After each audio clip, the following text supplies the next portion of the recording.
Good morning, church. So we've got 3 lessons left from the book of Acts. We've got the Men and Women's Day we're pushing for. So this Sunday after this, the leaders' meeting will be split men and women.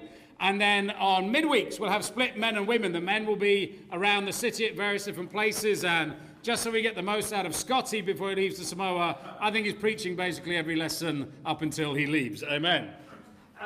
So we're going to finish off with Acts 25, verse 1. And we've got a bit of reading, and as I said before, the book of Acts begins with it sort of flowing through days and years quite quickly in scriptures, and then right at the end, you have this really concentrated passages about a very short space in Paul's life. And that's often like a movie. In terms of, it gives you a lot of background history, etc. And then right at the end, there's like, there's a battle scene or there's a debate or something. And it sort of it gets right into, this is what the whole thing is leading up to. So I'm titled this lesson today, Classic Preaching.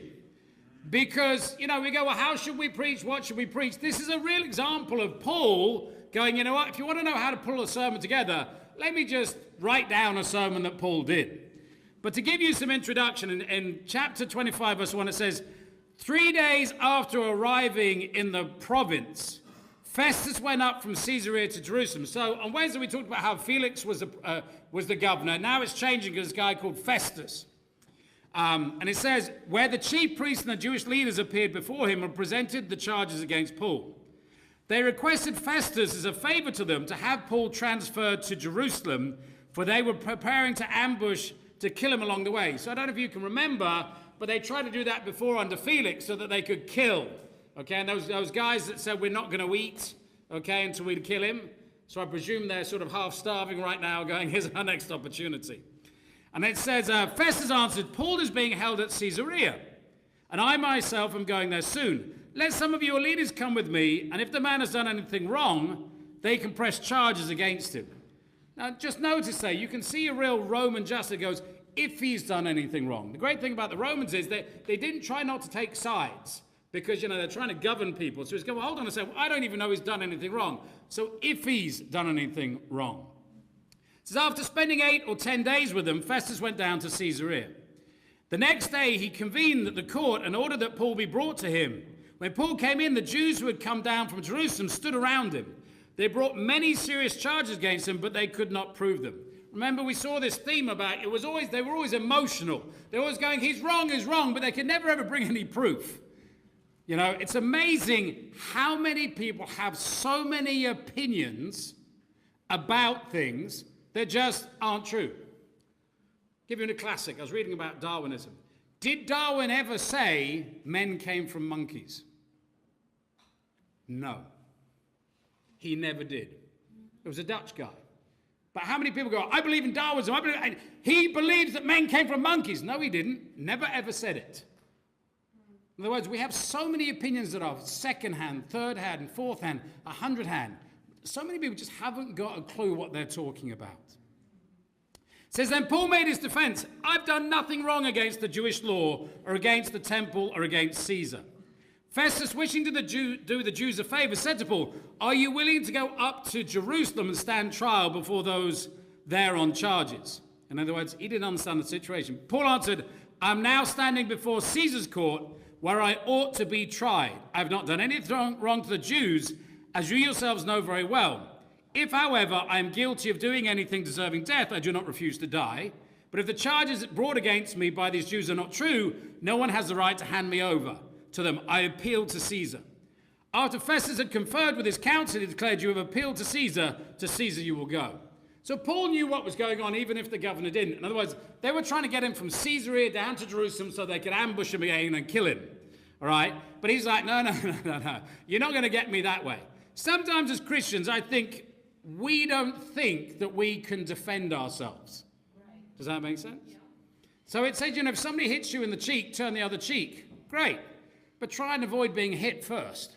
That would be my suggestion to you. Do you know what I mean? Somebody swipes you. I'd do a bit of this if I were you. I wouldn't go, okay, right, feeling more like Jesus today, give it another go.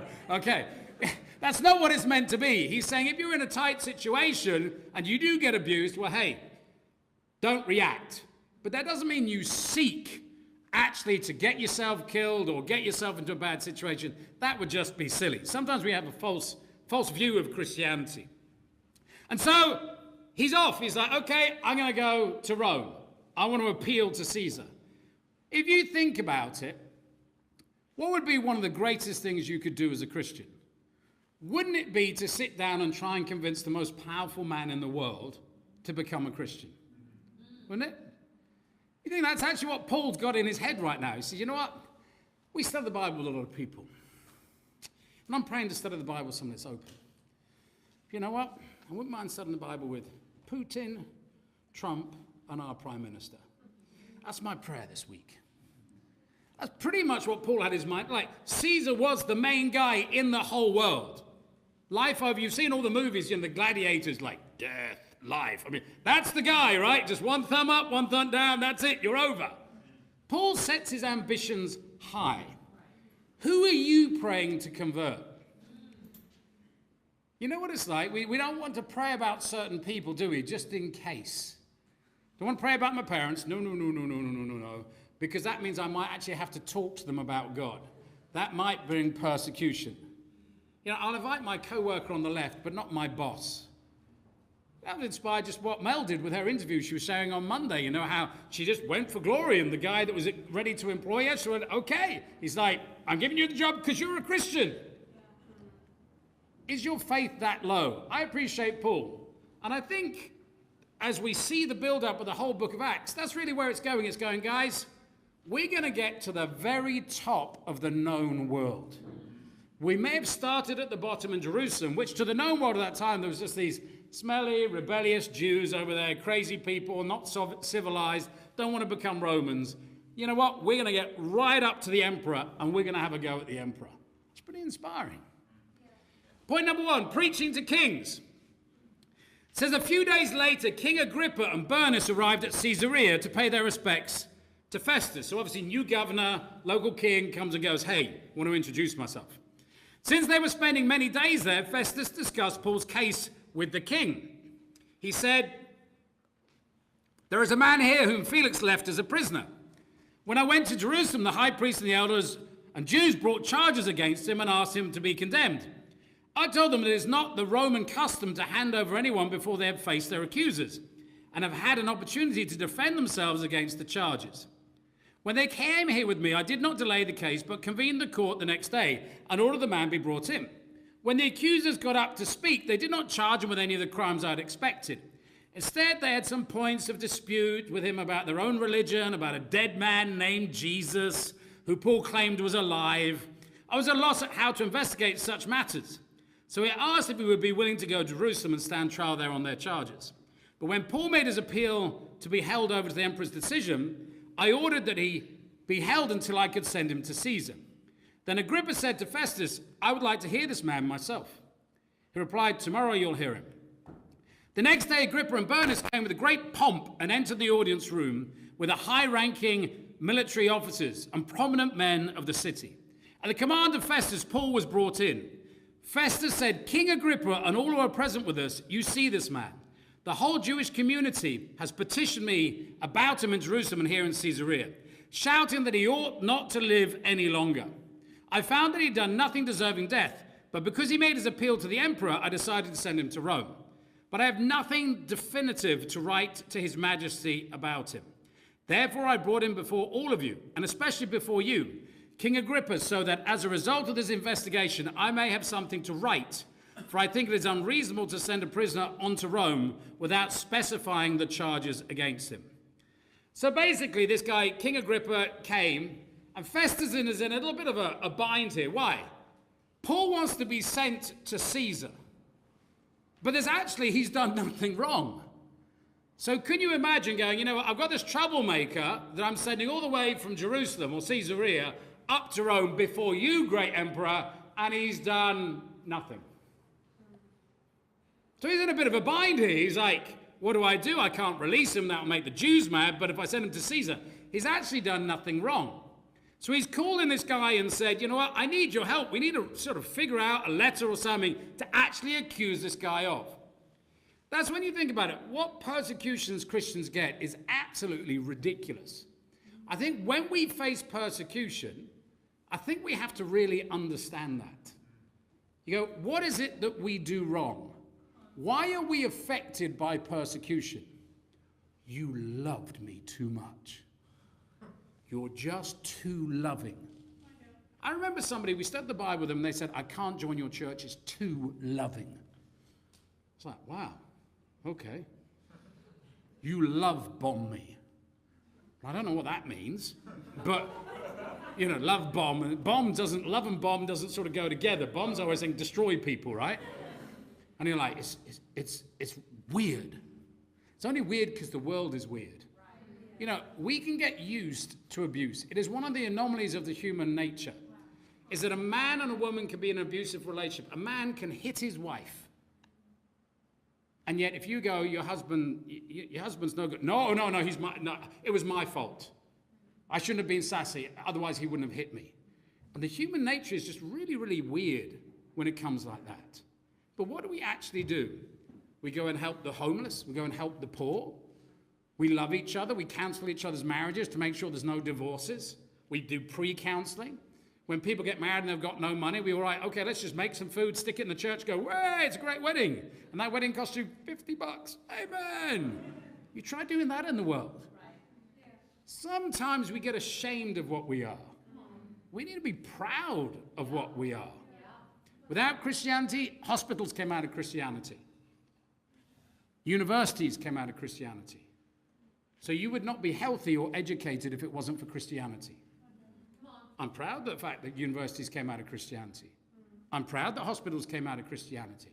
You know, in the Roman Empire, there were plagues. There were very often plagues. You know what the Romans used to do? When their children or wife had a plague, they would throw their family members out of the house in case they would catch it.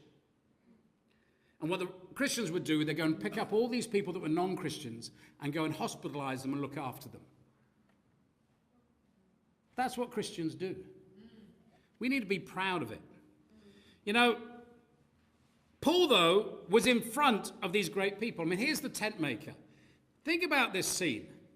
All these guys come in pomp and ceremony. They go, you know, you see the movies, they've got their robes and it's in marble. And you've got those, you know, they would have had the soldiers and commanders around them because there's a king and there's a governor. And here's Paul, the tent maker, in his chains. He'd been in prison, so... You know, I know Scotty was talking about smelling nice and everything. This guy wouldn't have smelled nice. There was the raggedy tag. He would have had a beard like, you know, Scotty's unkept, you know, like bushy thick. No, I'm kidding. But, you know, but he would have been a mess. But here's the guy that everybody's come to listen to. What an incredible scene. How would we have felt in those difficult situations? Well, Jesus said they would happen in Matthew 10:18. It says, on my account you will be brought before governors and kings as witnesses to them and to the Gentiles. But when they arrest you, don't worry about what to say or how to say it. At that time you will be given what to say, for it will not be you speaking, but the Spirit of your Father speaking through you. So Paul, here is Paul literally living out this prophecy. He goes, you're going to be Paul. I was sent the Times yesterday by Mel, and, you know, I was looking for Solomon's name at the list, and sort of down the bottom, and I'm sure he's got a valid excuse for encouraging everybody or something. But I thought I remembered he said, I'm going to whip all of you, didn't know how it started or something? Oh, no, okay. But even Solomon came in, okay. Self-discipline. Did you ever think that you could run? You go, well, that's not what it means. It means it in various different ways. You know, talking to Beric about graduating. You know, getting a degree, getting a master, those things, that takes self-discipline. Some people that are Christians will get it that wouldn't have got it as non-Christians. But we need to use these opportunities. You know, our attendances are low. We do need to talk about it. Are you making the most of your opportunities? Are you really, like, I expected 3 or 4 people here today. Sometimes it's like that, isn't it? You expect people and they don't come. But were you expecting somebody today? If you weren't, then ask yourself why. Are you using every opportunity? You know, I was talking to Kip, who obviously disciples us, and he always wanted to go to this place in Peru, because we sent out a church of Peru, called Machu Picchu. Okay. And he was talking about it, and he said, you know, their guide was a guide called Socrates. He said, that's not a name you're going to forget. And of course, there's an opportunity. So it's whatever, 7,000, 8,000 feet up in the sky, and he was telling us like, you're out of breath. So there's lots of reasons not to keep focused, right? And he's evangelizing this guy. He says, I'm a member of the Church of Christ. I just baptized my daughter for the forgiveness of sins a couple of months ago. He's like, even in the height of the Andes, the gospel is getting there. And then, he doesn't speak Spanish, but his wife does. And then they said, they're having this meal, and they invited the waitress. And, again, you think, well, they're up in, so high, no church locally. He said, I need to talk to her. He said, I'm actually only just here working for a season. I actually go to university in Peru, where we just planted our 100th church. There's always a reason not to, isn't there? And then there's always a good reason to. I think about Nicole. It's great to have Nicole back from Hong Kong Church, which is great. But in raising her special, she went, maybe I'm not the greatest runner, but I've got to do something. So she said, I've got to get a job. So she got a job with Solomon. And so Kerry said, okay, if you are going to work, because you're meant to be in the ministry, then you better be evangelistic at work. You better invite everybody. And as a result, Jada, who was working there, is now becoming a Christian and getting baptized today. She took the challenge. I think about even with the marathon, Felice was running the marathon yesterday. And, what is it about these Chinese girls that can look pretty while they run a marathon? Well, what is it with that? You got, Jar Jar, like. What is it like? It was, everybody else was playing soccer and stuff, but our girls were running around like, hey. Anyway, she used the opportunity. There were some people that reached out to her when she first came to the country. Called Ian and Gerda. And they came down and were encouraging her yesterday. And I thought, okay, well, I've got a lot of the other things. I was going to meet somebody to pray, and, I was trying to do this and that. And I thought, I just need to stop and talk to these people. Had a great conversation with them for an hour, and we were talking about the church and the young people. We were talking about the ministry, talking about how to raise up leaders. And he said, can I ask some questions? Identify a leader. Because he goes to a very big church. And I said, it's really easy. Everybody's a leader. So we don't identify them. We just tell everybody, you must become a leader. Why? Because there are billions of people out there lost. We don't have a choice. You see, most churches, they're going, who wants to be a leader? Because most people go to a church and just want to be saved. Yeah. They're actually very selfish. They go to church to be saved. They don't understand that once you're saved, it's all about saving other people. I just want to be close to God and have a great life and be saved, and amen. Okay, once you're saved, you need to get out there and save people. You know why people, if you just focus on being saved, you will leave God. Why? Well, how we actually, our convictions go deeper and deeper, and how we learn about false doctrine and what's true and what's right, is we evangelize, and then we have to deal with it, don't we? But she was there, and I thought, you know what?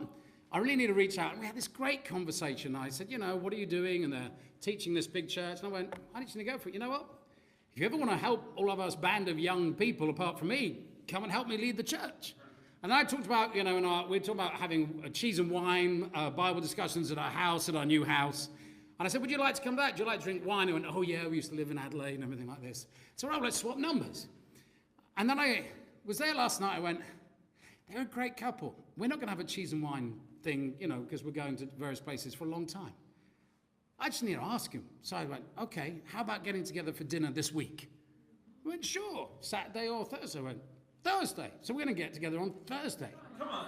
But how many people, I had to use Felice's inertia to then meet them, and then I had to deal with my own lack of inertia, which is, well, I'm going to Manila next week, and then I'm going to China, and I'm like, why am I waiting?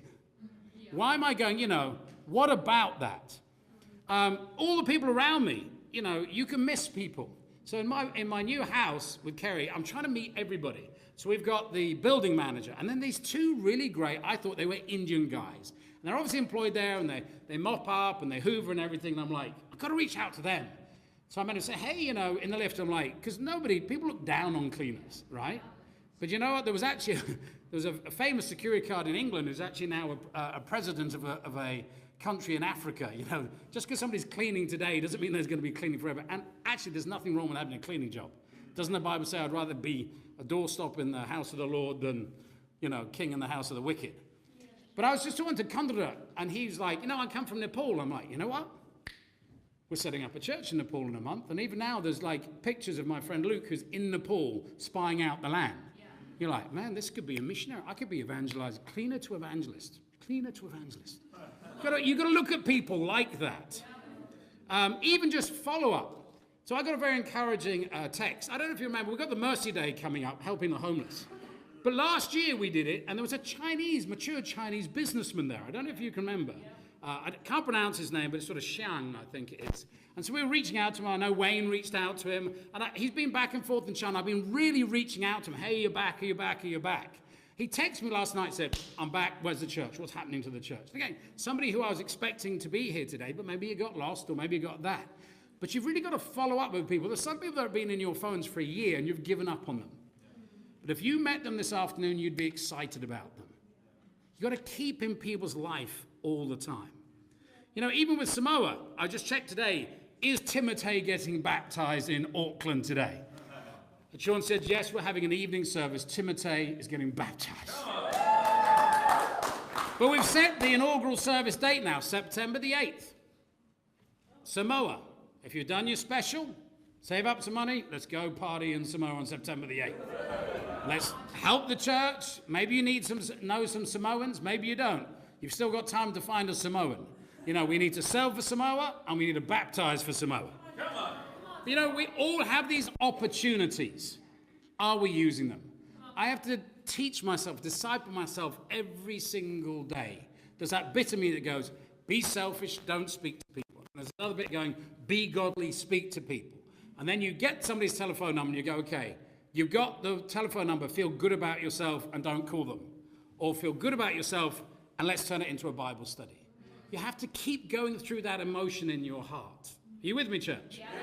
And then preaching a call to change. So then Paul just let's rip. Okay, so let's rip. Okay, Acts 26.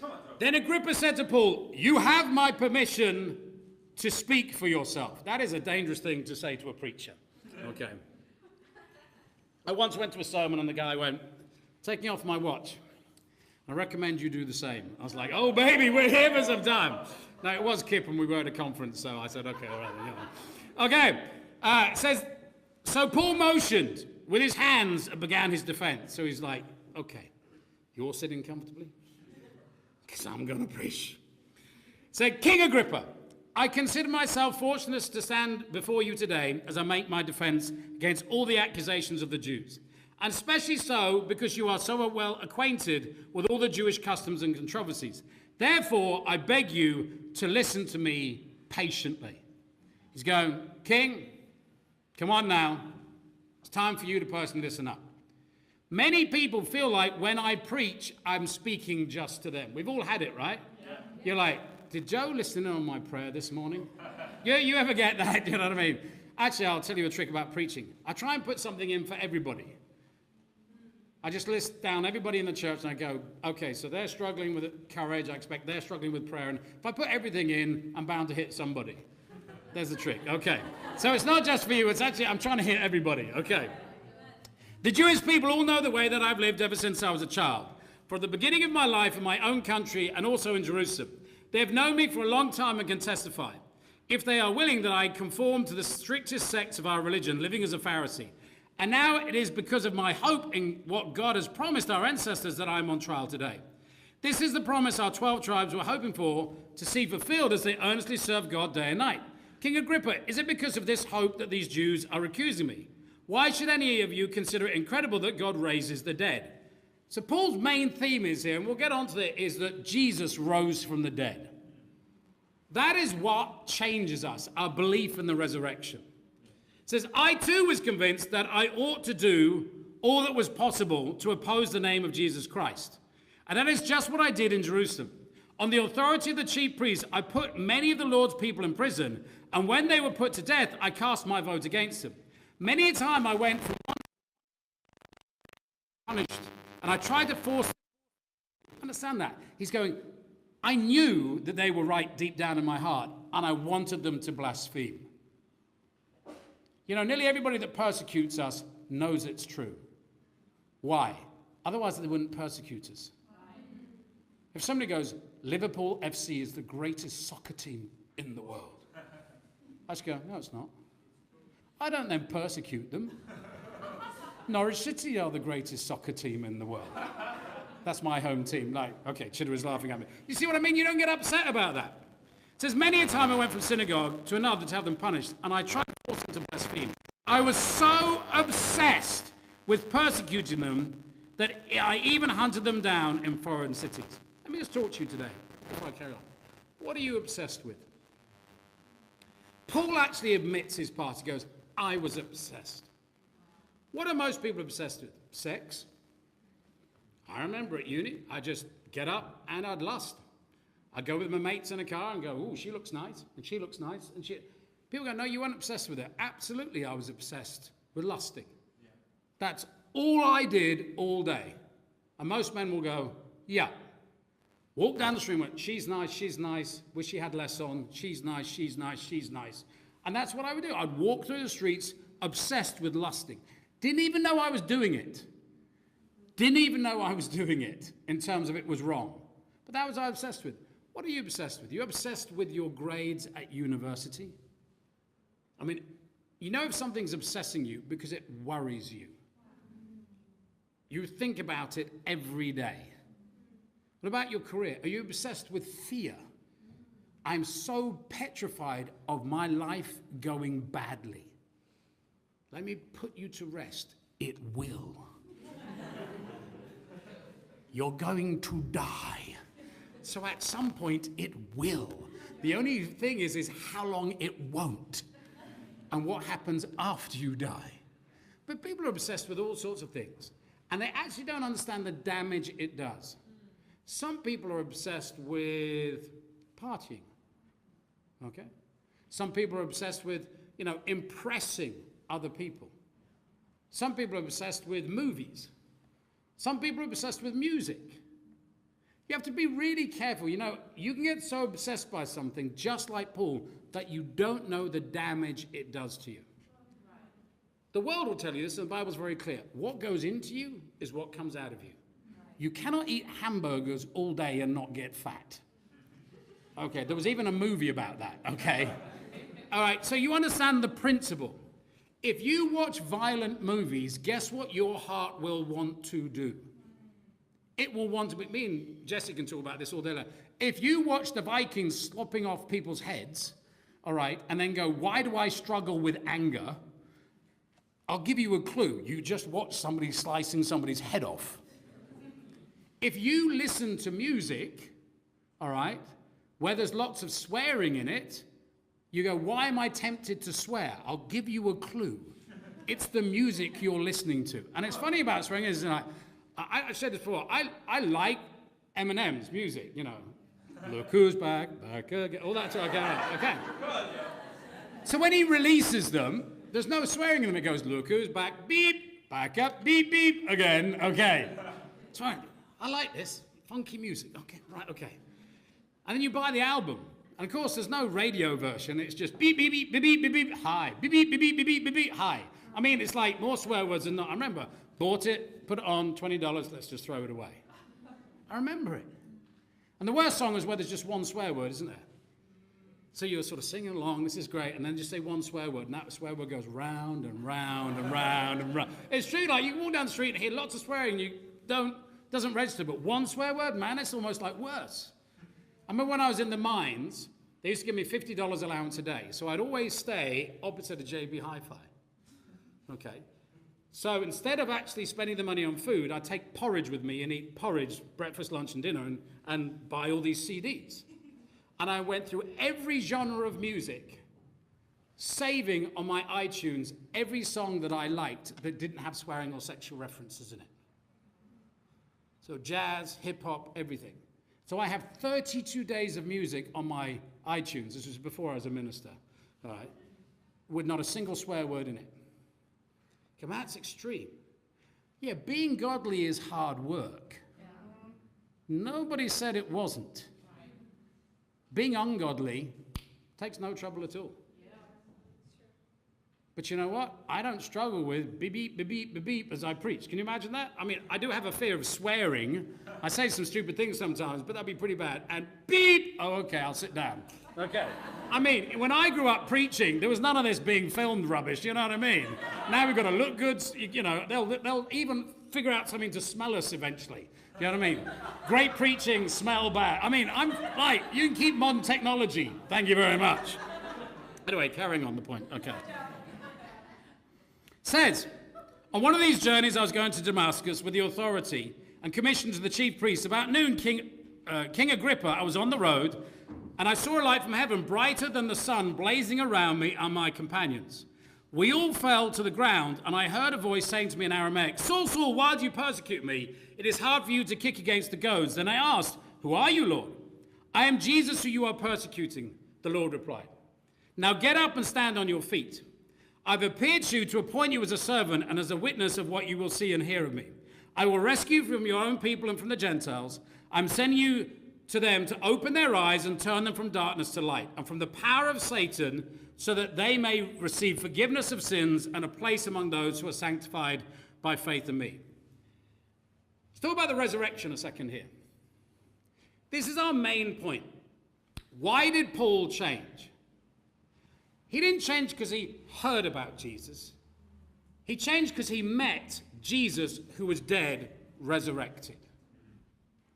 So, you know how we talk often about science and everybody's relying on science and everything like that. The thing about Christianity is it throws in the face of science. Okay? Because science wants to explain everything. Jesus rose from the dead. You go, well, Paul was willing to die for the belief of the resurrection. You can actually study out what's called the historicity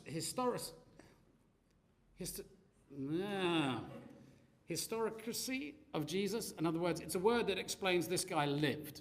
So you can study out whether Caesar lived or not, or whether Chairman Mao lived or not. Okay? You can study out whether there was a guy called Jesus who existed. And without doubt, there is proof that there was a guy called Jesus who existed.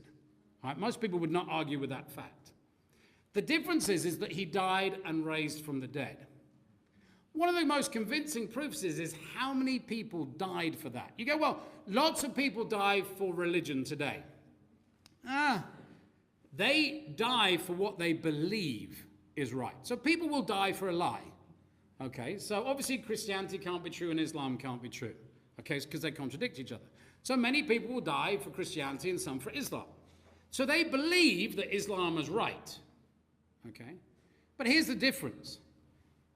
They're taking somebody else's word for the fact that Islam or Christianity is right. Paul was willing to die, not for somebody else's word. He met Jesus. The apostles met Jesus. Now, we may die for something we believe is true and we can find out it's a lie. But people don't actually die for something that they know is a lie. So Paul said, you know, the reason I changed is I met Jesus. I met the risen Lord. And that's why I'm willing to die. So you just don't find people that die for something. You know, I'll tell you what. Yeah, go ahead and crucify me and flog me, and I'll spend many years in jail for this really ridiculous lie that Bob over there died and raised from the dead. That's not what happened. All other religions that you will find, people actually benefited from. So in the early days of Islam, without a doubt, the followers benefited financially and had many wives, etc. There was much to gain from it. Whereas in Christianity, they didn't. They said, I met Jesus, there is a resurrection. I don't care if you burn me alive, because when I die, I will be rewarded with heaven. That's very, very different. Very, very different. But here he talks about, you know, we've got to rescue people from the power of darkness to the power of light.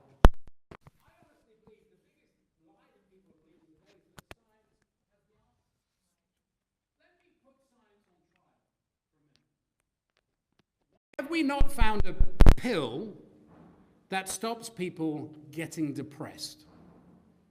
If science is so fantastic, why have we not found a pill to stop men raping women if science is so fantastic? Why have we not found a medical pill to stop people being selfish? Why have we not found a pill you can give someone to love their father? If science is so fantastic, why has it not dealt with these things? Why have we not found theologies and philosophies to make people obey to not go to war if science is so fantastic? You see, science doesn't rescue people. People go, well, you've got to believe in evolution. There are so many holes in the theory of evolution. First of all, Darwin didn't write it. Okay, man came from monkey. Okay, well, what warm-blooded animal came from a cold-blooded animal in the sea?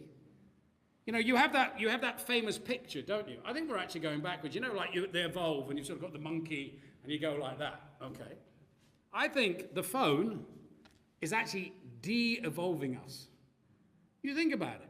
So now, instead of walking upright and talking to people, we're going the other way. You know how it sort of starts like this? Well, now we're actually going like this. And then going like this. And we don't talk to people anymore. Right. We send emojis. We're like cavemen who go. And that's it. We're actually stopping communicating. You're in an office, you work in an open plan office with 8 people. You don't go up and go, hey, would you like a cup of tea? You send an email going, who wants a cup of tea? What the heck's with that? And then you go to lunch with 4 family members and you sit there and go, am I really joking? Science and technology is killing the human race. It's totally killing it. It's stopping us communicating. It's stopping us loving one another. It's breaking down families. It's introducing pornography into our households. It is basically going, I'm going to corrupt your soul even in your bedroom. And that's progress. That's not progress. You go to the third world where there's no internet, family, orientated, meals together, grandparents helping grandchildren. You're in love with science that is destroying the world. And where is the pill that will allow you to live forever? It doesn't exist. Here he talks, and I won't go through it, but basically he goes up to King Agrippa and he goes, look, this is the issue. I was messed up. I was obsessed with hurting people. And I changed because I met the risen Lord. And then King Agrippa goes, are you trying to convert me in such a short space of time? Because Paul goes, I became a Christian in 3 days. He goes, are you nuts? If I become a Christian now, I'm going to have to stop being king. I'm going to have to change my life. I'm going to have to do this. I'm going to have to do that. And Paul goes, I don't care whether it's short or whether it's long. You need to do it. It is amazing how many people stand on the fact of, I am a Christian. I'm a Christian because my church tells me so. Let's talk about that one. Which church?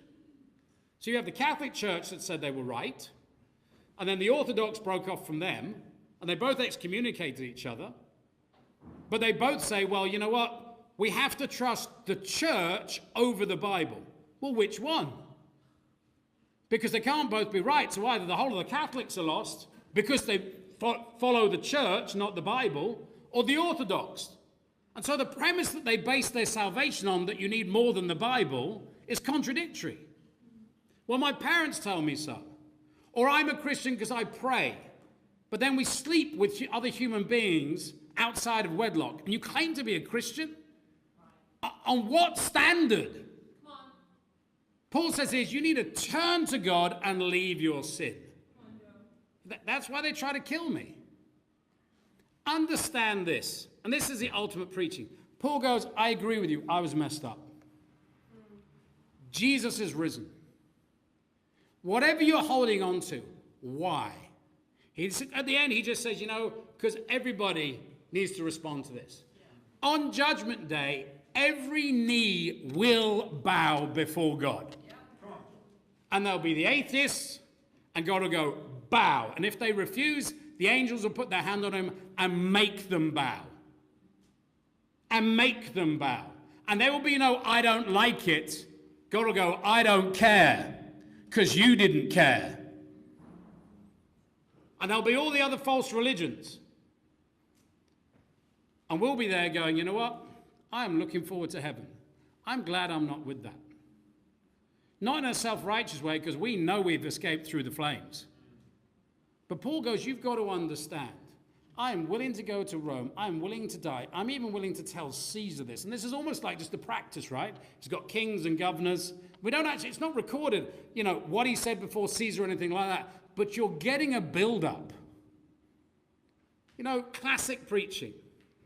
We all need to find somebody to help become a Christian. Some of us have got to go back. Some of us have got to go really plead with our family.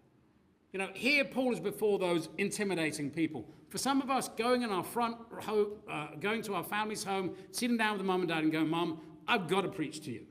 That is the most intimidating thing, but you need to do it. Some of you, it's your classmates. You need to do it. Some of you, it's your workmates. You need to go back this week and go, you know what? I need to talk to you about the resurrection. Jesus is real. He rose from the dead, and you need to understand this. Because if you don't, there are dire consequences. Classic preaching. In conclusion, preaching to kings, we can be intimidated by nobody. And we need to preach and call people to change. The most amazing thing is when you actually have that person who went, I want to change. It's only 2 weeks ago that Jada came up to me and said, you said you can prove Christianity is true, that God is true scientifically. And I've always heard you say that, and I want to take you up on that. And I went, it's 10 to 12, let's go. Walked straight outside, spent 20 minutes, 30 minutes doing it, she said, okay, I believe. It's that simple if you call people to change. And with that, I'm going to ask Jada to come up and say Jesus is Lord.